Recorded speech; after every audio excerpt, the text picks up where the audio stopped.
Hello, నేను journalist Srinivas. ఈరోజు తెలంగాణ వార్తాపత్రికలో వచ్చిన వార్తల విశ్లేషణలో సాక్షి పేపర్తోని మనం ప్రోగ్రామ్ స్టార్ట్ చేద్దాం. సాక్షిలో యుద్ధం అయిపోలేదట.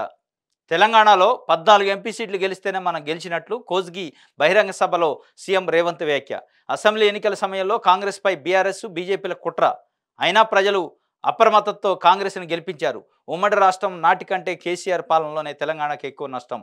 వారంలోగా 500 రూపాయలకు సిలిండరు, 200 యూనిట్ల ఉచిత విద్యుత్తు, త్వరలోనే 2 లక్షల రుణమాఫీ. కొడంగల్ సెగ్మెంట్ పరిధిలో 4,369 కోట్ల అభివృద్ధి పనులు శంకుస్థాపనలు, ప్రారంభాలు.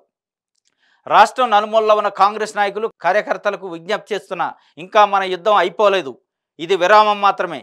కాంగ్రెస్ తెలంగాణలో అధికారంలోకి వచ్చిందని కార్యకర్తలు విశ్రాంతి తీసుకుందాం అనుకోవద్దు. 17 ఎంపీ సీట్లలో 14 సీట్లు గెలిచినప్పుడే పార్లమెంట్లో పట్టు సాధిస్తాం.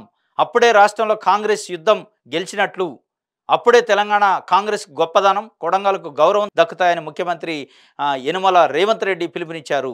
బుధవారం ఆయన కొడంగల్ నియోజకవర్గం పరిధిలో 4,369 కోట్ల విలువైన వివిధ అభివృద్ధి పనులకు కోజ్గి పట్టణ వేదికగా శంకుస్థాపనలు చేశారు అని చెప్పి ఒక వార్తని నిన్న కొడంగల్లో ఆయన సొంత కాన్స్టిట్యున్సీ, ముఖ్యమంత్రి రేవంత్ రెడ్డి గారికి సంబంధించి సొంత కాన్స్టిట్యున్సీలో నిన్న పర్యటించారు. అక్కడ అనేక అభివృద్ధి కార్యక్రమాలకి 4,369 కోట్ల రూపాయలు కేటాయించి అనేక శంకుస్థాపనలు, ఆల్రెడీ ప్రారంభోత్సవాలు కూడా చేశారు. అనేక అభివృద్ధి కార్యక్రమాలకి రోడ్లు కావచ్చు, బిల్డింగ్లు కావచ్చు, రకరకాల కమ్యూనిటీ హాల్స్ కావచ్చు, ప్రభుత్వ కార్యాలయాలు కావచ్చు. ఆ సందర్భంగా కోజ్గిలో జరిగిన మీటింగ్లో యుద్ధం ఇంకా మిగిలే ఉంది, యుద్ధం అయిపోలేదు. పార్లమెంట్ ఎన్నికల్లో 14 పార్లమెంటు స్థానాలని తెలంగాణ నుంచి కేంద్రానికి ఇస్తేదే, సోనియా గాంధీకి బహుమతిగా ఇస్తేనే మన యుద్ధం అయిపోయినట్టు, మనం గెలిచినట్టు. అప్పటిదాకా ఇంకా రెస్ట్ తీసుకోవాల్సిన పరిస్థితి కాదు. కాంగ్రెస్ పార్టీ రాష్ట్రంలో అధికారంలోకి వచ్చింది కాబట్టి విశ్రాంతి తీసుకుంటాం అంటే కుదరదు అని కాంగ్రెస్ పార్టీ కార్యకర్తలకు, రాష్ట్ర వ్యాప్తంగా ఉన్న కార్యకర్తలకు పిలిపించారు ముఖ్యమంత్రి రేవంత్ రెడ్డి గారు.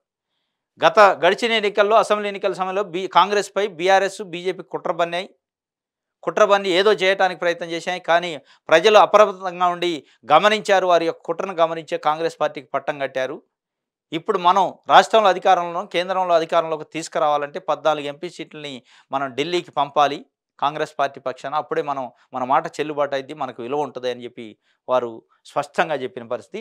దీనికి సంబంధించి 14 ఎంపీ సీట్లట గెలవాల్సిన అవసరం ఉంది అని చెప్పి వారు చెప్పారు. అదేవిధంగా ఈ వారంలో 500 రూపాయల గ్యాస్ సిలిండర్, 200 యూనిట్ల లోపు ఉచిత విద్యుత్ కూడా ఇస్తాం, 1,00,000 రూపాయలు, 2 లక్షల రుణమాఫీ, రైతు రుణమాఫీ కూడా చేస్తామని చెప్పి ఒకటి. ఇది వారంలో 10 రోజుల్లో, వారంలో 10 రోజులు అని దాదాపు నెల 15 రోజుల నుంచి ఇదే అంటున్నారు. ఉచితంగా గ్యాస్ ఇస్తాం, 500కి ఉచితంగా కరెంట్ ఇస్తాం, ఇదిగో వచ్చింది, నిబంధనలు వచ్చినాయి, అది వచ్చినాయి అంటాం. కానీ ఆ రూల్స్ రావట్లా, ఉత్తర్వులు రావట్లా, ఆ నియమ నిబంధనలు ఇది తెలియదు, మాటలతోనే పరిమితం. ఇట్లాంటి పబ్లిక్ మీటింగ్లు అప్పుడు అలా చెప్తున్నారు. ఉద్యోగాల భర్తీకి మెగా డిఎస్సి గురించి ఎట్లా చెప్తారు, రైతు రుణమాఫీ గురించి చెప్తారు. ఏది ముందు పడే పరిస్థితి లేదు. మరి ఎందుకు ముందు పడట్లేదు, ఎందుకు దానిపైన దృష్టి పెట్టలేదు అనేది అర్థం కావట్లా. పబ్లిక్ మీటింగ్లో చెప్పడం ఒక ఎత్తు అయితే, ఇంటర్నల్గా మీరు ఆఫీస్లో రివ్యూ చేయాలి, సమీక్ష చేయాలి, దానిపైన ముందుకు పోయే పరిస్థితి ఉంటే ఆ ఫైల్ ముందుకు కదిలిద్ది, ఆ స్కీమ్ ముందుకు కదిలిద్ది తప్ప ఇట్లాంటి పబ్లిక్ మీటింగ్లో చెప్పి వదిలేయటం వల్ల జనాలు 4 సార్లు విన్న తర్వాత 5వసారికి విరక్తి పుట్టింది. ఇది మాటల ప్రభుత్వం కానీ చేతల ప్రభుత్వం కాదనే ఒక వాతావరణం వస్తుంది. ఇప్పటికే పల్లెలలో, గ్రామాలలో చర్చ నడుతుంది. కాంగ్రెస్ పార్టీ మాటలు చెబుతుంది కానీ చేతలు చేసే పరిస్థితి లేనట్టుంది. డబ్బులు లేవు, ఆర్థికంగా రాష్ట్రం దగ్గర చేయలేని పరిస్థితుల్లో ఉంది. మాటలు అయితే పెద్ద పెద్ద మాటలు చెప్పారని చర్చించుకుంటున్నారు. అది గ్యాస్ కావచ్చు, కరెంటు కావచ్చు, రైతు రుణమాఫీ కావచ్చు, రైతు బంధు కావచ్చు. రైతు బంధు విషయంలో మరీ ఘోరంగా డిసెంబర్లో ప్రభుత్వం వస్తే ఈరోజు ఫిబ్రవరి ఎండింగ్కి వచ్చిన మళ్ళీ మార్చికి అయిపోతాయని నిన్న ముఖ్యమంత్రి గారు చెప్పారు. అంటే దాదాపు 5 నెలల కాలం పట్టింది. 4 నుంచి 5 నెలల కాలం పట్టడం అంటే చాలా దురదృష్టకరం. రైతులు ఎదురు చూస్తున్నారు. రైతులకు సంబంధించి యాసంగి పంట కూడా పూర్తిగా వస్తుంది. ఇంకా మీరు రైతు బంధు అయిపోతే ఎప్పుడు వేస్తారు? ఎటుపోతుంది వ్యవస్థ? గత 5 సంవత్సరాల నుంచి బీఆర్ఎస్ ప్రభుత్వం రైతు బంధు వేయటం విషయంలో స్పష్టంగా 1 మంత్లో కంప్లీట్ చేసేది. 15 డేస్ నుంచి 1 మంత్లోనే మొత్తం అందరికి రైతులకు వేసే పరిస్థితి ఉండేది. మీరు ఎందుకు ఇనిషియేటివ్ తీసుకోలేదు? రైతు బంధు విషయంలో ఎందుకు నిర్లక్ష్యం వ్యవహరిస్తున్నారని రైతులు చర్చించుకుంటున్నారు. గ్రామాలలో ఒక రకంగా నెగిటివ్ ఒపీనియన్ వస్తుంది. దానిపైన ప్రభుత్వం ఆలోచించాల్సిన అవసరం ఉంది. ఎందుకంటే పబ్లిక్ మీటింగ్లు పెట్టి ఎమోషనల్ స్పీచ్లు ఇచ్చి పబ్లిక్ మీటింగ్లలో ఇదిగో అవుతుంది, అదిగో అవుతుంది, ఏదో అవుతుంది, పోతుంది అని మాటలు ఎక్కువ రోజులు నడవయి. ఎందుకంటే చాలా అటెన్షన్ ఉన్నారు ప్రజలు, చాలా అటెన్షన్గా మీడియా అటెన్షన్ ఉంది, సోషల్ మీడియాలో ప్రచారం జరుగుతుంది. మీరు అనే మాటలు ఇదిగో వారంలో గ్యాస్ సిలిండర్ అంటారు, ఇగో వారంలో కరెంటు బిల్ అంటారు, ఫ్రీ కరెంట్ అంటారు, రైతు రుణమాఫీ అంటారు, ఏది ముందు పడలే. ఒక్క ఆర్టీసీలో ఉచిత ప్రయాణం తప్ప మిగతా ఏది ముందుకు పడే పరిస్థితి లేదు. మహిళలకు 2,500 రూపాయలు ఇస్తానన్నారు, అది లేదు. దాని గురించి మాట లేదు, ముచ్చట్లేదు. ఉద్యోగాల భర్తీ విషయంలో మెగా డిఎస్సికి సంబంధించి ఇప్పటికే 6 సార్లు పేపర్లో వచ్చింది, ఇదిగో రేపు ఇగో మా పని. ఇంతవరకు దాని మీద ముందుకు పోయే పరిస్థితి లేదు. కాబట్టి ప్రభుత్వం చాలా సీరియస్గా ఆలోచించాల్సిన అవసరం ఉంది. వనదేవత వచ్చే జనం మురిసే, మేడారం గద్దెపైకి సారలమ్మ, పగిడిద్దరాజు గోవిందరాజులు సైతం, ఎదురేగే భక్తుల దండాలు, దారి పొడవున భక్తి పార్వశ్యం, ఘనంగా మేడారం జాతర ప్రారంభం. నేడు చిలకలగుట్ట నుంచి సమ్మక్క ఆగమనం. మేడారం జాతర సందర్భంగా ప్రధాని మోదీ శుభాకాంక్షలు తెలిపినట్టు మేడారం జాతరకు సంబంధించి ఒక ప్రధాన ఫోటోతో పాటు వార్తని ఇక్కడ సాక్షి పేపర్లో వేశారు. నెక్స్ట్ ఆంధ్రప్రభ పేపర్ చూద్దాం. వారం రోజుల్లో 2 గ్యారంటీలట. ఒకటి 200 యూనిట్ ఉచిత విద్యుత్, రెండోది 500కే సిలిండర్ అని నిన్న ముఖ్యమంత్రి చెప్పిన వార్తని ఆంధ్రప్రభ కూడా బ్యాన్ రైటింగ్ వేసింది. మార్చి 15 లోపు రైతు భరోసా, త్వరలో 2 లక్షల రుణమాఫీ, సీఎం రేవంత్ రెడ్డి స్పష్టీకరణ. మహబూబ్ నగర్ బరిలో వంశీచంద్ర రెడ్డి లోక్సభ అభ్యర్థిని ప్రకటించిన సీఎం రేవంత్ రెడ్డి. పాలమూరుకు వాళ్ళు వీళ్ళు చేసింది ఏమీ లేదు, జాతీయ హామీ ఏమైంది, 10 ఏళ్ళు అయినా అమలు చేయరా, మళ్ళీ వచ్చి ఓట్లు ఎలా అడుగుతారు, ప్రధాని మోదీపై రేవంత్ ఫైర్. కేసీఆర్ను పార్లమెంట్కి పంపిస్తే ఏనాడు నోరు మెదపలేదు, 10 ఏళ్ళు సీఎంగా ఉన్నా నీళ్ళు ఇవ్వలేదు, కృష్ణా జలాల దోపిడీ కారకుడు కేసీఆరే, బీజేపీ బీఆర్ఎస్ చీకటి ఒప్పందం, ఆ 2 పార్టీలను తరిమి కొట్టండి, పార్లమెంట్ ఎన్నికల్లో కాంగ్రెస్ను ఆదరించండి, కోస్గి బహిరంగ సభలో సీఎం రేవంత్ పిలుపు అన్నట్లు వారం రోజుల్లో 2 గ్యారెంటీలట. మార్చి 15 లోపు రైతు భరోసా, రైతు రుణమాఫీ కూడా చేస్తాం త్వరలో అని. త్వరలో అంటే ఇప్పుడు మరి పార్లమెంట్ ఎన్నికల తర్వాత ముందా? వారంలో 2 గ్యారెంటీలు. మార్చి 15కి మళ్ళీ పొడిగించారు రైతు భరోసా విషయంలో. రైతు బంధు విషయంలో ఆల్రెడీ సీఎం ఒకసారి చెప్పారు, ఫిబ్రవరి ఆఖరికల్లా కంప్లీట్గా అందరికి ఇస్తామని చెప్పారు. మళ్ళీ మార్చి 15కి పోయింది. మళ్ళీ మార్చి 15 అప్పుడు ఏప్రిల్ 15 అంటారా అనేది కూడా ప్రశ్నార్థకం. ఎందుకంటే రైతు బంధు విషయంలో ఇంత నిర్లక్ష్యంగా ప్రభుత్వం ఉందనేది రైతులు చర్చించుకుంటున్నారు. నెలలు పడితే వాళ్ళకి ఇచ్చేదే పెట్టుబడి సాయం కోసం, పంట పండే కాలానికి ఆ పెట్టుబడి సాయం పనికి రావాలి. ఎప్పుడో మీరు ఇస్తే దానివల్ల ఉపయోగం ఏముంటుంది? ఎందుకు మీరు దాని మీద ప్రాధాన్యతగా తీసుకోవట్లేదు? మీరు కాంట్రాక్టర్ బిల్లులు లేకపోతే ఇంకొక విషయాలపైన పెట్టే దృష్టిని దీనిపైన పెడితే వాళ్ళకి అకౌంట్లలో జమ చేస్తే వాళ్ళ పని వాళ్ళు చేసుకుంటారు, మీరు తర్వాత మిగతా విషయాలు చూసుకోవచ్చు. అది వదిలేసి డిసెంబర్ ఆఖరంటారు, జనవరి ఆఖరంటారు, ఫిబ్రవరి ఆఖరంటారు, ఇప్పుడు మార్చి 15 అంటారు. మార్చి 15 నుంచి ఏప్రిల్ 15 అయితే అనేది కూడా ప్రజలు అనుకుంటున్న పరిస్థితి. అదే కాకుండా రైతు రుణమాఫీ విషయంలో అతి త్వరలో అన్నారు. ఎప్పుడు? ఇప్పటికే దాదాపు 6,23,000 అకౌంట్లని నాన్ ప్రాఫిటబుల్ అకౌంట్లుగా, నాన్ పెర్ఫార్మింగ్ అకౌంట్స్గా ఎసెట్స్ కింద బ్యాంకులు పరిగణించినాయి. వాళ్ళు ఒక రకంగా బ్లాక్ లిస్టులో పోయినాయి. 6 లక్షల పైన అకౌంట్లు రైతులకు సంబంధించి. ఎందుకు? రైతు రుణమాఫీ చేయకపోవడం. గత 5 సంవత్సరాల్లో కేసీఆర్ హామీ ఇచ్చి రుణమాఫీ చేయలేదు. ₹1,00,000 రుణమాఫీ చేస్తారని, ఆ రుణమాఫీ చేస్తారేమని రైతులు పే చేయలేదు. దానివల్ల వడ్డీ ఎట్లా అంటే అసలు కంటే ఎక్కువ అయిపోయింది వడ్డీ. అట్లా డబుల్ అయిపోయి ఇప్పుడు లోన్లు పెరిగి కూర్చున్నాయి. అక్కడ మీరు 2 లక్షల రుణమాఫీ చేస్తారని మీరు చూస్తే మీరు చేయకపోయా. అక్కడ 6 లక్షల అకౌంట్లు ఆల్రెడీ బ్లాక్ లిస్టులో పడ్డాయి. ఇప్పుడు ఆల్రెడీ లీగల్ నోటీసులు ఇష్యూ చేస్తున్నాయి బ్యాంకులు. రైతుల గురించి అడిగేటోళ్ళు లేడు, పట్టించుకుంటోళ్ళు లేడు, మీరు త్వరలో అంటారు. మరి మీరు కనీసం బ్యాంకర్స్ సంఘాలతో సమావేశమై మీరు నోటీసులు ఇష్యూ చేయొద్దు, మీరు నాన్ ప్రాఫిటబుల్ అసెట్స్ కింద వాటిని క్రియేట్ చేయొద్దు, బ్లాక్ చేయొద్దు అకౌంట్ని, రైతులను ఇబ్బంది పెట్టొద్దని ఎప్పుడన్నా అడిగారా? రివ్యూ చేశారా బ్యాంకర్స్తోని? ఇంతవరకు అది లేదా.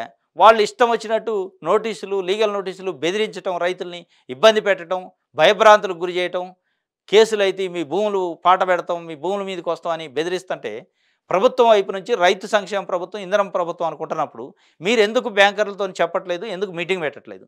ఎందుకు స్పష్టంగా చెప్పట్లేదు? మేము 2 లక్షల రూపాయల లోపు రుణమాఫీ చేస్తాం, మీరు వాళ్ళపైన ఒత్తిడి చేయొద్దు, ఆ లిస్టు పంపండి అని చెప్పి ఆ ప్రాసెస్ ఏమైనా స్టార్ట్ చేస్తే బ్యాంక్ వాళ్ళు కొంచెం స్పీడ్ తగ్గిస్తారు, రైతులను ఇబ్బంది పెట్టుకుంటారు. అది చేయరైతురి. రైతు భరోసా ఇవ్వలేకపోతే టైంకి. ఈ 2 ముఖ్యం కాదు. రైతు భరోసాను రైతు రుణమాఫీ అనేది రైతులకు సంబంధించి ముఖ్యమైనవి. సరే, ఈ కరెంటు, గ్యాస్ సిలిండర్ 4 రోజులు అటు అయితే ఇటు అయితే పక్కన పెడితే ఎందుకు మీరు దృష్టి పెట్టలేదు? దాదాపు 3 నెలలు గడిచిపోతుంది మీరు వచ్చి. బ్యాంకు అధికారులు తీవ్రంగా ఇబ్బంది పెడుతున్నారు రైతులను రాష్ట్ర వ్యాప్తంగా. 2 లక్షల రూపాయల మీరు రుణమాఫీ చేస్తారంటే అక్కడ రైతులు కట్టకపోయి, గతంలో కేసీఆర్ మోసం చేయడం వల్ల వడ్డీలు పెరిగిపోయి, ఇప్పుడు మళ్ళీ మీరు నిర్లక్ష్యంగా వహించడం వల్ల వాళ్ళకి లీగల్గా చిక్కులు ఎదురయ్యే అవకాశం ఉంది. కాబట్టి ప్రభుత్వం దీనిపైన దృష్టి పెట్టాలి. ఇట్లా పబ్లిక్ మీటింగుల్లో మాటలు చెప్తే అధికారులు ఎనరు, బ్యాంకర్స్ ఎనరు. మీరు పిలుచుకోండి, బ్యాంకర్ సమావేశం పెట్టి వాళ్ళతోని మాట్లాడితే తప్ప ఆగే పరిస్థితి లేదు. మెగా డిఎస్సి వారంలో నోటిఫికేషను. ఇది ఇప్పుడు ఆరోసారి ఈ వార్త. మెగా డిఎస్సి వారంలో నోటిఫికేషన్. వాళ్ళు నిరుద్యోగులు పాపం పిచ్చెక్కి చచ్చిపోతున్నారు. డిఎస్సి అంటాడు రాదా నోటిఫికేషన్. ఎన్ని పోస్టులు ఉన్నాయో తెలవదు, ఏ జిల్లాలో ఏమున్నాయో తెలవదు, ఏ కేటగిరీలో ఉన్నాయో తెలవదు. కోచింగ్ ఇన్‌స్టిట్యూట్‌లు లాభపడే పరిస్థితులలో ఇట్లాంటి వార్తలు ఇస్తా ఉంటారు. 11,000కు పైగా పోస్టులతో విద్యాశాఖ ప్రతిపాదన, ఆర్థిక శాఖకు నివేదన, అనుమతికి ఎదురుచూపులు, లక్షలాది మంది అభ్యర్థులు పడిగాపులు. ఎందుకు ఎదురు చూడాలా? 1 ఇయర్ లోపు 2,00,000 ఉద్యోగాలు వేస్తానంటారు. ఉద్యోగాల కోసం ఎదురు చూస్తున్న నిరుద్యోగులకి అనేక హామీలు ఇచ్చారు. నిరుద్యోగుల పక్షాన పోరాడారు కాంగ్రెస్ పార్టీ. అనేక హామీలు ఇచ్చారు ఎలక్షన్స్‌లో. ఆర్థిక శాఖకు అనుమతి ఎంతసేపు? ఆర్థిక శాఖ అనుమతి నిజంగానే ముఖ్యమంత్రి గాని దాని ఆర్థిక శాఖ దృష్టి పెడితే గంటలలో ఫైల్ అవుతుంది రిటను అప్రూవల్ అయ్యి. అంటే దానిపైన దృష్టి లేదు మీకు. దానిపైన దృష్టి పెట్టట్లే. కాబట్టి దీనిపైన దృష్టి పెట్టాలి. పెట్టి ముందుకు పోవాలి. ఇది ఆంధ్రప్రభకు సంబంధించి. నెక్స్ట్ దిశ పేపర్ చూద్దాం. సేమ్ వారంలోపు ఫ్రీ కరెంటు 500కే గ్యాస్ సిలిండర్ సైతం తెల్ల రేషన్ కార్డు ఉన్న వారికి వర్తింపజేస్తాం. ఇది ఒక గమ్మత్ అనమాట. వారంలోపు రేషన్ అది 200 యూనిట్ల లోపు వాళ్ళకి ఉచిత విద్యుత్ అంటివి, 500కే గ్యాస్ సిలిండర్ అంటివి. మరి ఎవరికి ఇస్తామంటే తెల్ల రేషన్ కార్డు ఉండాలి. తెల్ల రేషన్ కార్డులు 10 సంవత్సరాల నుంచి టీఆర్ఎస్ పార్టీ, బీఆర్ఎస్ పార్టీ ఇవ్వలేదు, నిర్లక్ష్యం చేసింది. ఒక్క కార్డు కూడా ఇష్యూ చేయలేదని మీరే పదే ప్రతిపక్షంలో ఉన్నప్పుడు చెప్పారు. మరి మీరు ముందు ఇష్యూ చేయాలి కదా. వైట్ రేషన్ కార్డ్స్ ఇష్యూ చేసి, వైట్ రేషన్ కార్డ్స్ ఇష్యూ చేశాక ఈ స్కీమ్ని ఇంప్లిమెంట్ చేయాలి. ఇప్పటికే ఇష్యూ చేసి ఉండాలి తెల్ల రేషన్ కార్డులు. ఎందుకు డిలే చేస్తున్నారో దరఖాస్తులు తీసుకొని? డిసెంబర్ 27కే దరఖాస్తులు తీసుకుంటారు. ఇంతవరకు తెల్ల రేషన్ కార్డు రావాయి, మళ్ళీ మీరు ఈ స్కీమ్ బయటికి తెత్తిరి. అంటే తెల్ల రేషన్ కార్డు లేని పేదలు ఎవరైతే ఉంటారో వాళ్ళు నష్టపోవాలి ఇప్పుడు మళ్ళీ. కాబట్టి ఒకదాని తర్వాత ఒకటి చేయాలి. తర్వాత వెనకది ముందు వెనకది చేస్తే ప్రజల్లో గందరగోళం, ప్రజల్లో ఒక నిరుత్సాహం వద్ది. ఇప్పటికే మీరు ఇచ్చిన గురుకుల నోటిఫికేషన్ సంబంధించి, గురుకుల పోస్టుల భర్తీకి సంబంధించి ఇచ్చిన రిజల్ట్లో నిరుద్యోగులు మొత్తానికి గందరగోళం అయిపోయారు, ఒక అయోమయం అయిపోయారు. ఎందుకు? మీరు తక్కువ కేటగిరీ ఉన్న పోస్ట్ని ముందు రిజల్ట్ ఇస్తారు, ఎక్కువ కేటగిరీ ఉందో లేట్కి ఇస్తారు. దీంట్లో జాయిన్ అవుతుండాడు, మళ్ళీ పెద్దది వస్తుంది పోస్టు, మళ్ళీ దీన్ని ఖాళీ చేసి అడిపోతుండే. ఇప్పుడు కానిస్టేబుల్ అభ్యర్థుల విషయాలలో కానిస్టేబుల్కి సంబంధించి అపాయింట్మెంట్ ఆర్డర్లు 9,000 మందికి ఇస్తే 2,000 మంది కూడా వాళ్ళు ట్రైనింగ్కి రాలి. ఎందుకు? వాళ్ళకి ఆల్రెడీ వేరే జాబ్ వచ్చింది. నువ్వు ఒకదానికి ఒకటి కోఆర్డినేషన్ చేసుకోకుండా అధికారులు కూడా సలహాలు ఇస్తారా, మరి ఏమిస్తారో తెలియదు. ఆల్రెడీ వేరే జాబ్ సెలెక్ట్ అయ్యే అభ్యర్థులు ఉంటారు కాబట్టి ఫస్ట్ ప్రయారిటీ ఏంది? టాప్ లెవెల్ పోస్టు రిజల్ట్ ఇవ్వాలి. అక్కడ రానోడు కిందకు వస్తాడు, దానికి కూడా రానోడు ఇంకొక కిందకి వస్తాడు, ఒక మెట్టు దిగుతాడు. అట్లా మెట్టు దిక్కుండా కిందికి రావాలి తప్ప మీరు కింద మెట్టుకి ఇచ్చారు, పై మెట్టును వదిలేశారు. ఇక్కడ జాబ్ వచ్చినోడు మళ్ళీ పై మెట్టుకు పోయినప్పుడు ఇది వదిలేసి ఆడికి పోతుంటే ఇక్కడ పోస్ట్ ఖాళీ అవుతుంది. కానిస్టేబుల్ శిక్షణకు సంబంధించి, ట్రైనింగ్కి సంబంధించి మనకి ఉదాహరణ 9,000 పైచిలకు పోస్టులకి అపాయింట్మెంట్లు ఇస్తే 2,000 మంది నేను రిపోర్ట్ చేశారు. ఎందుకు? రీజన్ ఏంది? వాళ్ళ గురుకులాల్లో పోస్టులు వచ్చినాయి. మీరు ఎందుకు ఇస్తారు అట్లా ఒకదానికి ఒకటి సంబంధం లేకుండా? అదే మీరు ముందు గురుకులాల్లో టాప్ డిఎల్ పోస్ట్కి ఇచ్చి, తర్వాత జేఎల్ పోస్ట్కి ఇచ్చి, తర్వాత పీజీటీకి ఇచ్చి, తర్వాత టీజీటీకి ఇచ్చి, తర్వాత ఇట్లా ఇచ్చుకుంటూ వస్తే ఇక అక్కడ వచ్చినోడు అక్కడ స్టక్ అయిపోతారు, అది భర్తీ అయిపోద్ది. సెకండ్కి వస్తారు, థర్డ్కి వస్తారు, తర్వాత వస్తారు. మీరు తలా తోక లేకుండా, ఎవరం లేకుండా, దాంట్లో హేతుబద్ధత లేకుండా అధికారులు కూడా ఏం సలహాలు ఇస్తున్నారో ఏందో కానీ మొత్తానికి ఒక గందరగోళంలో నిరుద్యోగులను పడేశారు. కేసీఆర్ ఏమో అట్లా నిర్లక్ష్యం చేస్తే మీరు ఈ గందరగోళం అయోమయంలో వీళ్ళని నిర్లక్ష్యం చేసే పరిస్థితులలోకి కాంగ్రెస్ ప్రభుత్వం పోయింది.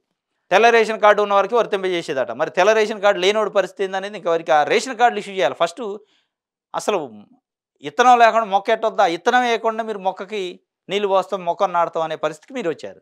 మరి ఆ ఇత్తనం అనే రేషన్ కార్డుని ఇవ్వాలి కదా. మీరు ఇచ్చిన తర్వాత కదా మీరు నెక్స్ట్ ప్రాసెస్ అది ఏదైనా కానీ స్కీమ్ ప్రతిదానికి రేషన్ కార్డులు లింక్ అంటారు. ఆ రేషన్ కార్డులు ఇష్యూ చేయలే గత ప్రభుత్వం, మీరు ఇష్యూ చేయకపోయా. మరి ఎక్కడి నుంచి రావాలా? వాళ్ళకి అర్హత ఎట్లా వస్తుంది అనేది చూడాలి కదా. కవితకు సిబిఐ నోటీస్ అట. ఢిల్లీ లిక్కర్ స్కామ్ కేసులో ఈ నెల 26న ఎంక్వైరీకి రావాలని స్పష్టీకరణ. సుప్రీంలో ఆమె పిటిషన్ పై 28వ తేదీ విచారణ. దర్యాప్తు సంస్థ ఎదుట హాజరవుతారా లేదా? వీళ్ళ ఇష్టం. వీళ్ళు ఎట్లా ఉంటుందంటే పెద్దవాళ్ళు ఏది చేసినా తప్పు లేదన్నట్టు. ఆమెకి ఇప్పుడు దాదాపు సంవత్సరం నుంచి నోటీసులు ఇస్తున్నారు, వెనక్కి తీసుకుంటున్నారు, నోటీసులు ఇస్తున్నారు, వెనక్కి తీసుకుంటున్నారు. ఆమె సుప్రీంకోర్టుకు పోద్ది, ఇంకో కోర్టుకు పోద్ది, తెచ్చుకుంటారు. ఆమెని పువ్వు అని బతిలాడుతుంది. అదే ఒక మామూలు వ్యక్తి, సామాన్యుడు ఇట్లాంటి తప్పు చేస్తే, ఇట్లాంటి తప్పు చేసినట్టు అభియోగం ఉంటే తెసిపోయి లోపటేస్తారు. ఇది అంటే ప్రజాస్వామ్యం ఎటుపోతుంది అంటే చట్టం అందరి ముందు సమానమే, చట్టం అందరికీ సమానం అంటారు. ఎక్కడ సమానం ఉంది? వాడుకున్నోడుకు వాడుకున్నంత ఉన్నట్టుగానే అనిపిస్తుంది. మళ్ళీ ఒక నోటీస్ ఏది ఇచ్చారట 26న పోద్దా పోదని, దానికి ఒక వార్త ప్రశ్నార్థకం. ఎట్లా పోదు దానికి తెలిసిందే, కోర్టులో ఉంది అంటది, రిప్లై అవుతుంది. దాంట్లో ఏముంది? ఇక మనకు తెలిసిందే కదా. ఇది దిశ పేపర్కి సంబంధించి. నెక్స్ట్ నమస్తే తెలంగాణ చూద్దాం. సగం గల్లంతు గ్రూప్ 1లో మహిళలకు తగ్గిన పోస్టులు. గత నోటిఫికేషన్లో 225, ఈసారి 109. తాజా పోస్టులు పెరిగిన తగ్గిన మహిళల వాటా రోస్టర్ జాబితాలో మహిళల రిజర్వేషన్లకు మంగళం నోటిఫికేషన్ల పోస్టుల భర్తీకి 15 భాగాలుగా రిజర్వేషన్లో కేటగిరీలో కనీసం 3 పోస్టులు ఉంటేనే ఒకటి మహిళలకు, అంతకంటే తక్కువగా ఉంటే జనరల్ కేటగిరీతోనే భర్తీ. ఎస్సీ ఎస్టీ కేటగిరీలో మహిళలకు దక్కేది 20% లోపే. బీసీ సబ్ కేటగిరీలో మహిళలకు పోస్టులు ఇంకా తక్కువే. డిప్యూటీ కలెక్టర్ పోస్టులు 33% కోట, 15 పోస్టులు అన్నట్టు నోటిఫికేషన్ ప్రకారం 7 పోస్టులే దక్కే అవకాశం. ఇది హారిజంటల్ వెర్టికల్ రిజర్వేషన్. దానిపైన హారిజంటల్గా ఇస్తే అంటే మహిళలకు లాభం జరిగింది, దాన్ని వెర్టికల్గా చేశారు. వెర్టికల్గా చేయడం వల్ల మహిళలకు నష్టం జరిగింది అని ఒక వార్తని సగం గల్లంతైన పోస్టులు 225, గత నోటిఫికేషన్లో 225 వస్తే ఈసారి 109 వచ్చినాయి పోస్టులు పెరిగినప్పటికీ అని చెప్పి ఒక వార్తని ప్రధానంగా ఇచ్చింది. ఇంకోటి నమస్తే తెలంగాణకు సంబంధించి ఇది వార్త. వెలుగు పేపర్ చూద్దాం. వనమంతా సిగముగంగా కన్నేపల్లి నుంచి మేడారం గద్దె మీదికి కదిలొచ్చిన సారలమ్మ, కొండాయి నుంచి గోవిందరాజులు, పునుగొండ్ల నుంచి పగడిద్దరాజు రాక ఇవాళ చిలకలగుట్ట నుంచి తరలిరన్న సమ్మక్క 4 రోజుల మహాజాతర షురు. తొలి రోజే 25 లక్షల మంది భక్తులకు దర్శనం. త్యాగాల తల్లులను కీర్తిస్తూ మనమంతా సిగముగంగా జంపన్న వాగు మురవంగా కన్నెపల్లి నుంచి కదిలొచ్చింది మన కల్పవల్లి సారలమ్మ. ఆ అమ్మకు తోడుగా కొండాయి నుంచి గోవిందరాజులు, పునుగొండ్ల నుంచి పడిగిద్దరాజు తల్లి వచ్చిండ్రు. తెలంగాణ కుంభమేళ మేడారం వనజాతర బుధవారం మొదలైంది. గురువారం చిలకలగుట్టను దిగి సమ్మక్క కూడా గద్దెలపైకి కొలువుదేరినంది అన్నట్టు ఒక వార్త. కన్నెపల్లి నుంచి సారలమ్మ వచ్చిందట. ఇది అక్కడ సంబంధించిన ఒక వార్త. సమ్మక్క సారక్క జాతరకు సంబంధించిన జనాలు దానికి సంబంధించిన ఫోటోని వేస్తూ జగమంతా వనమంతా సిగముగంగా అని ఒక వార్తను రాసింది. ఇంకోటి 500 గ్యాసు 200 యూనిట్ల ఫ్రీ కరెంటు వారంలో అమలు, త్వరలోనే 2 లక్షల రుణమాఫీ, ఈ నెల 15 లోపు రైతులందరికీ రైతు భరోసా. మరి దీంట్లో ఈ నెల 15 లోపు అనడు, అందులోనే ఈ నెల 15 అంటే వచ్చే నెల 10 మార్చి 15, మళ్ళీ మార్చి 15కి పొడిగించారు. మొన్న ఫిబ్రవరి ఆఖరికే అని చెప్పారు. ఇది ఏది రైతు బంధుకు సంబంధించి మళ్ళీ దాన్ని మార్చి 15కి పొడిగించారు. ఈ నెలలో ఈ వారంలోనే 2 గ్యారెంటీలు అమలు చేస్తారట. 500 గ్యాసు 200 యూనిట్ల ఫ్రీ కరెంట్. కానీ రేషన్ కార్డు లేని వాళ్ళకి ఎట్లా అనేది స్పష్టం లేదు. రేషన్ కార్డులు ఇష్యూ చేయలేదు అనేది మనం ఇందాక మాట్లాడుకున్నాం. దానికి సంబంధించి ఒక వార్తనిచ్చింది. రాళ్ళు రప్పలకు రైతు బంధు 22,000 కోట్లు 5 ఏళ్లలో గత బీఆర్ఎస్ సర్కార్ నిర్వాకం. హడావుడి పడావుబడ్డ భూములు గుట్టలు రియల్ ఎస్టేట్ వెంచర్లకు ఇచ్చిండ్రు. బీఆర్ఎస్ హయాంలో జరిగిన అక్రమాలను గుర్తించిన ప్రభుత్వం పంటల సాగు రైతు బంధు లెక్కలతో బయటపడ్డ భాగోతం. ఇకపై సాగు భూములకే ఇవ్వాలని సర్కారు నేను రైతు భరోసాను పగడ్బందీగా అమలు చేసేందుకు కసరత్తు. గత వానాకాల సీజన్ నాటికి మొత్తం రైతు బంధు పంపిణీ 72,816 కోట్లట. అంటే బీఆర్ఎస్ పార్టీ ఈ programme Rythu Bandhu scheme start చేసినప్పటి నుంచి గత వానాకాలం ఇప్పుడు ఇచ్చేది కాక మొన్న జూన్లో ఇచ్చిన దాంతో కలిపి 72,816 కోట్లు పంపిణీ చేశారు. దాంట్లో సాగైన భూములకు ఇచ్చింది 50,210 కోట్లు. అంటే సాగులో నిజంగా రైతులు సాగు చేస్తూ ఉన్న దానికి 50,210 కోట్లు. సాగుతో సంబంధం లేకుండా ఇచ్చిన భూములకి 22,606 కోట్లు. అంటే ఇవన్నీ అక్రమం అన్నట్టు. ఇవన్నీ ఎవరికి ఇచ్చారు? రియల్ ఎస్టేట్లకి, వెంచర్లకి, రోడ్లకి. ఆల్రెడీ రోడ్డు ఉన్నదానికి కూడా రైతు బంధు వచ్చినాయి. గుట్టలు ఉన్నదానికి, కంపలు ఉన్నదానికి, చెట్లు ఉన్నదానికి, ఫామ్ హౌజులకి, మల్లారెడ్డి లాంటి వాళ్ళకి, అట్లాంటి వాళ్ళకి కూడా వచ్చినాయి. ఈ 22,606 కోట్లు గత 5 సంవత్సరాలలో బీఆర్ఎస్ పార్టీ బడాబాబులకి దోచిపెట్టింది ప్రభుత్వ సొమ్ముని. ఈ 22,606 కోట్లు నిజంగానే వాళ్ళకి ఇవ్వకుండా ఈ రాష్ట్రంలో విద్యకు ఖర్చు పెట్టుంటే గురుకులాల భవనాలు వచ్చాయి, గురుకులాలకు సంబంధించి మంచి ప్రెమిసిస్ వచ్చాయి, చదువు నాణ్యత పెరిగేది, పేద పిల్లలు చదువుకునేవాళ్ళు. గురుకుల బిల్డింగ్లేమో నువ్వు కిరాయి బిల్డింగ్లలో పెడతావు, పంది కుక్కులు పొరలాడతాయి అందులో, సరైన వస్తువులు లేవు. అది వదిలిపెట్టి నువ్వు బలిసిన వాళ్ళకి 22,606 కోట్లు ఫామ్ హౌజులకి, రియల్ ఎస్టేట్ వెంచర్లకి, గుట్టలకి, వీటికి, చెట్లకి, చేమలకి ఇచ్చినామంటే మరి ఎటుపోయింది ప్రభుత్వ సొమ్ము? ఎటుపోయింది? ఎవరి కోసం ప్రభుత్వ సొమ్మును సంపదను పంచారు అనేది ప్రజలు అర్థం చేసుకోవాలి. 22,000 కోట్లు అంటే దాదాపు రాష్ట్రంలో ఉన్న గురుకులాలకు సంబంధించిన బిల్డింగ్లు అన్నీ హై క్లాస్గా అయ్యాయి, హైటెక్గా, హంగు ఆర్భాటాలతో మంచిగా అయ్యాయి, అన్ని వస్తువులతోని. 22,606 కోట్లు అంటే వాటిని దేశపై తగలబెడితే మొత్తం ఫామ్ హౌజులకి, డబ్బులు ఉన్న వాళ్ళకి, భూస్వాములకి, రైతులైన భూస్వాములకి ఇచ్చినా ఏం కాదు, రైతులు కాని వాళ్ళకి, రైతులు అంటే వ్యవసాయంతో సంబంధం లేకుండా వాళ్ళు బ్లాక్ మనీ దాచుకోవడానికి కొన్న భూములకు సంబంధించి వాళ్ళకి నువ్వు రైతు బంధు ఇస్తావు. కాబట్టి కేసీఆర్ యొక్క నిర్వాహకం ఎట్లుంది అనేది ఒక వార్తను వెలుగు పేపరు వేసింది. ఢిల్లీ లిక్కర్ స్కామ్ కవితకు సిబిఐ నోటీసులు. ఈ నెల 26న ఎంక్వైరీకి హాజరు కావాలని సమన్లు. ఏడాది తర్వాత రీ ఎంట్రీ ఇచ్చిన సిబిఐ. సుప్రీంలో పిటిషన్ ఉందంటూ ఇన్నాళ్ళు ఈడీ విచారణ కవిత గైర్హాజరు. మరి ఇప్పుడు కూడా అదే చేద్దాం, ఇంకేముంది. వాళ్ళు ఆల్రెడీ బీజేపీతో పొత్తు పెట్టుకోవడానికి సమాయత్తం అవుతున్నారని ఒకవైపు వార్తలు వస్తున్నాయి. మరి ఇది ఏం గేము, బీజేపీ డ్రామానా వీళ్ళ డ్రామానా, ఏం అర్థం కాని పరిస్థితి ప్రజలకి. లేదు పొత్తు లేదని చెప్పుకోవడానికే. మరి ఈ ఒక సెంటిమెంట్ డ్రా చేయడానికి ఈ టైంలో ఆగి ఆగి మళ్ళీ పార్లమెంట్ ఎన్నికల ముందు ఒక నోటీస్ ఇచ్చారు. దేనికి ఇచ్చారు ఏందనేది చూడాలి. దీంట్లో బీజేపీ బీఆర్ఎస్ కొల్యూడై ఒక వ్యవహారాన్ని నడుపుతున్నట్టే అనిపిస్తుంది. దీంట్లో మేము నోటీస్ ఇచ్చినట్టు చేస్తాం, నువ్వు రానట్టు చెయ్యి, లేకపోతే మేము నోటీస్ ఇచ్చి ఢిల్లీకి పిలుస్తాం, ఒక ఆడపిల్లని తెలంగాణ ఆడబిడ్డని వేధిస్తానని ఏడు సెంటిమెంట్ డ్రా చేయడానికే ఏందనేది అర్థం కాని పరిస్థితి.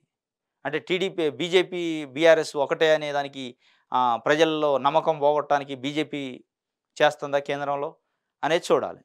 ఇది వాళ్ళు ఏదైనా చేస్తారన్నమాట. దేనికైనా రాజకీయం కోసం, సీట్ల కోసం, ఓట్ల కోసం అటు బీజేపీ కానీ ఇటు బీఆర్ఎస్ కానీ ఇద్దరే, దాంట్లో డౌటే లేదు. దేనికైనా ఉడిగడతారు. వారం రోజుల్లో 500కే గ్యాస్ సిలిండరు. తెల్ల రేషన్ కార్డు ఉన్నవారికి 200 యూనిట్ల ఉచిత విద్యుత్తు. వచ్చే నెల 15 నాటికి రైతు భరోసా డబ్బులు జమ. మోదీ కేసీఆర్లతో తెలంగాణకు తీరని అన్యాయం. కోస్గి సభలో సీఎం రేవంత్ రెడ్డి. 4369 కోట్ల అభివృద్ధి పనులకు శంకుస్థాపన అని చెప్పి నిన్న కోస్గిలో జరిగిన మీటింగ్కి సంబంధించి ఒక వార్తని ఇచ్చింది. 4 ఏళ్ళు అనుకుంటే 20 ఏళ్ళు అయింది. ఇంకా కొలిక్కి రాని ఎస్ఎల్బీసీ పని పూర్తికి మరో 2200 కోట్లు అవసరం. దృష్టి సారించిన రాష్ట్ర ప్రభుత్వం. ఎస్ఎల్బీసీకి సంబంధించి 4 ఏళ్ళు అనుకునే ఎస్టిమేషన్ అయితే 20 ఏళ్ళు దాటిందట. అదే 4 ఏళ్ళు అయ్యి ఉంటే 16 ఏళ్ళు రైతులకి సాగునీరు వచ్చేది 16 ఏళ్ళ నుంచి. అంటే ఎంత నిర్లక్ష్యం ప్రభుత్వాలకు సంబంధించి. ఇప్పుడున్న ప్రభుత్వం అయినా దానిపైన దృష్టి పెట్టింది అంటున్నారు. మరి ఏ మేరకు దృష్టి పెట్టి ఏం ముందుకు తీసిపోదో చూడాలి. 2200 కోట్లు పెడితే పూర్తి అయిద్దట పని. ఇట్లాంటివి చేయాలి. ఇట్లాంటివి చేస్తే ఉత్పత్తి పెరిగిద్ది, పంటల ఉత్పత్తి పెరిగిద్ది, రైతుల సంక్షేమం మంచిగా ఉంటుంది, రైతులు బాగుంటారు, రైతులు బాగుంటే ప్రభుత్వం బాగుంటుంది. ఇది చేయాలి తప్ప దాన్ని ఆడ పడవబెట్టి ఏదేదో చేతురి. విఖ్యాత న్యాయకోవిదుడు నారీమన్ కనుమూత. దిగ్గజాన్ని కోల్పోయిన భారత న్యాయ వ్యవస్థ. 70 ఏళ్ల పాటు సేవలు. ప్రధాని సీజీఐతో పాటు పలువురు సంతాపం. ప్రఖ్యాత న్యాయకోవిదుడు, రాజ్యసభ మాజీ సభ్యుడు, న్యాయరంగంలో భీష్మ పితామహుడుగా గుర్తింపు పొందిన ఫాలిశ్యామ్ నారిమన్ 95 ఇక లేరు. భారతీయ న్యాయ వ్యవస్థలోనే కేశవానంద భారతి లాంటి ఎన్నో కీలక కేసుల్లో పాలు పంచుకున్న ఆయన బుధవారం ఉదయం ఢిల్లీలో కన్నుమూశారు. గుండె జబ్బుతో పాటు వయసురీత్యా వచ్చిన ఆరోగ్య సమస్యలతో ఆయన తుదిశ్వాస విడిచారని కుటుంబ సభ్యులు వెల్లడించారు. నారిమన్ కుమారుడు రోహింటన్ నారిమన్ సుప్రీంకోర్టు మాజీ న్యాయమూర్తి కుమార్తె అనహిత ఉన్నారట. సుప్రీంకోర్టు మాజీ న్యాయమూర్తి అట వాళ్ళ కొడుకు నారిమన్ నిన్న కన్నుమూశారు 95 సంవత్సరాల వయసులో. ఆయన మొత్తం భారతదేశ న్యాయ వ్యవస్థలో ఒక హిస్టరీ, ఆయన ఒక చరిత్ర, ఒక మైలురాయి. అట్లాంటి వ్యక్తి ఎన్నో సెన్సేషనల్ కేసులకి ఆయన వాదనలు ఇచ్చిండు. ఆయన సోలిసిటర్ జనరల్గా కూడా చేసిండు భారతదేశానికి. కాబట్టి నిన్న భారత ప్రధాని మోదీ సీజీఐ కూడా సంతాపం తెలిపారు. ఒక దిగ్గజాన్ని కోల్పోయిన అని చెప్పి దానికి సంబంధించిన ఒక వార్తని ఈనాడు పేపర్లో ఇచ్చారు. గద్దెపైకి సారలమ్మ. నేడు సమ్మక్క తల్లి రాక. నేడు వనదేవతల సన్నిధి కిషన్ రెడ్డి. జాతీయ పండుగపై ప్రకటన చేస్తారా? రేపు మేడారానికి రాష్ట్రపతి ద్రౌపది ముర్ము, గవర్నర్ తమిళసై, సీఎం రేవంత్ రెడ్డి రేపు వెళ్తారట వీళ్ళంతా. జాతరలో భక్తులకు ఆరోగ్యపరమైన ఇబ్బందులు. 9695 మందికి శిక్ష. పార్కింగ్ ఏరియా నుంచి ఉచిత బస్సులు ఏవి? మంత్రి చెప్పిన నడవని వైనం. ప్రైవేటు వాహనాల్లో వెళ్ళనివని పోలీసులు. 5 కిలోమీటర్లు నడిచి వెళుతున్న భక్తులు. మేడారం జాతర భక్తులకు ప్రధాని మోదీ శుభాకాంక్షలు అంటూ అక్కడ మేడారం జాతరలో ఉన్న సమస్యలపైన కూడా 2-3 విషయాలలో ఆంధ్రజ్యోతి పేపర్ రాసింది. ప్రైవేటు వాహనాలకు వెళ్ళనట్లేదట పోలీసులు. 5 కిలోమీటర్లు నడిచి వెళ్లాల్సిన పరిస్థితి. అక్కడ ప్రైవేటు వాహనం పెట్టుకున్న పార్కింగ్ దగ్గర నుంచి మళ్ళీ బస్ ఫెసిలిటీ ఏదన్నా గవర్నమెంట్ ఏర్పాటు చేయలేదట. జాతరలో భక్తులకు ఆరోగ్యపరమైన ఇబ్బందులు కూడా తలెత్తున్నాయని చెప్పి ఒక వార్తనిచ్చింది. ఇంకోటి, వారంలో ఫ్రీ విద్యుత్తు. 500కే గ్యాస్ సిలిండర్ పథకం కూడా. మార్చి 15 లోపు రైతు బంధు బకాయిలు చెల్లింపు. త్వరలోనే రైతు రుణమాఫీ. రైతు భరోసా 14 రైతు రుణమాఫీ అట, రైతు భరోసా కూడా అట. 14 ఎంపీ సీట్లు సాధిస్తేనే యుద్ధం గెలిచినట్లు. బీఆర్ఎస్ బీజేపీ కుట్రలు తిప్పికొట్టాలి. పాలమూరుకు అన్యాయం చేసింది జగన్కు కృష్ణా నీళ్ల అప్పగించింది కేసీఆర్ మాత్రమే. కోస్గి బహిరంగ సభలో ముఖ్యమంత్రి రేవంత్ రెడ్డి అన్నట్టు ఒక వార్తని సీఎం రేవంత్ రెడ్డి అన్న వార్తలను ఇచ్చారు. ఇంకోటి, కవితకు మళ్ళీ సిబిఐ నోటీసులు. మళ్ళీ ఢిల్లీ మద్యం కుంభకోణం కేసులో మాగుంట సమాచారం మేరకే జారీ. 26న విచారణకు రావాలని ఆదేశాలు. ఇప్పటికే ఆమెను 2 సార్లు విచారించిన సిబిఐ. ఈడీ నోటీసులు వచ్చిన నెలకే సిబిఐ తాకీదు అన్నట్టు ఒక వార్తని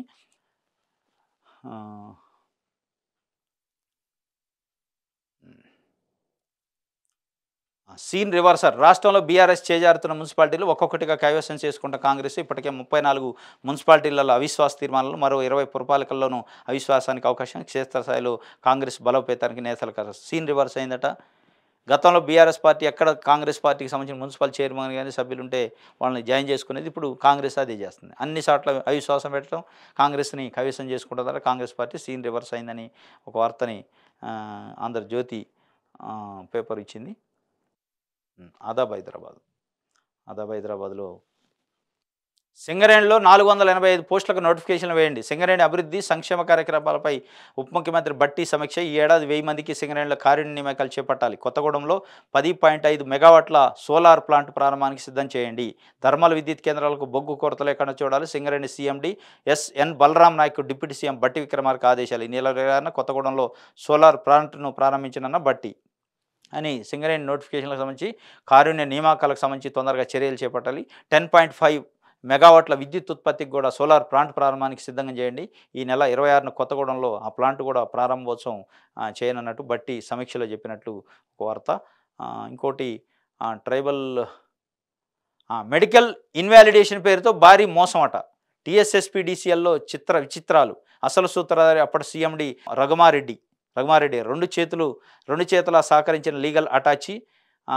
ఒక్కొక్క పోస్టుకు 30 నుంచి 50 లక్షల వసూలు. ఆర్టీఐ కింద సమాచారం అడిగితే ఇవని హెచ్ఓడి మురళీకృష్ణ. ఇది టీఎస్ఎస్పీడీసీఎల్ ఎలక్ట్రిసిటీ డిపార్ట్మెంట్ డిస్ట్రిబ్యూషన్ కంపెనీకి సంబంధించి రఘుమారెడ్డి. ఈయన మెడికల్ ఇన్వాలిడేషన్ కింద పెద్ద దందా చేసిండట. 2 చేతుల వాటం సంపాదించిండని 30 నుంచి 50 లక్షల వసూలట ఒక్కొక్క పోస్టుకి. మెడికల్ ఇన్వాలిడేషన్ చేసి కొత్త వాళ్ళని నియమించుకోవడానికి 30 లక్షల నుంచి 50 లక్షలు వసూలు చేసి పోస్టులు పెట్టిండట. దీనిపైన ఎంక్వైరీ చేయాల్సిన అవసరం ఉంది. ఇది పెద్ద మోసం. ఈ మోసం జరిగినట్టు ఒక వార్తని రఘుమారెడ్డి పైన, అప్పట్లో ఉన్న రఘుమారెడ్డి పైన ప్రధాన అభియోగం మోపుతూ ఒక వార్తనిచ్చారు. ఇది ఈరోజు తెలంగాణ న్యూస్ పేపర్లో వచ్చిన వార్తలకు సంబంధించిన విశ్లేషణ. రేపు తాజా వార్తలతో మళ్ళీ కలుసుకుందాం. Thank you.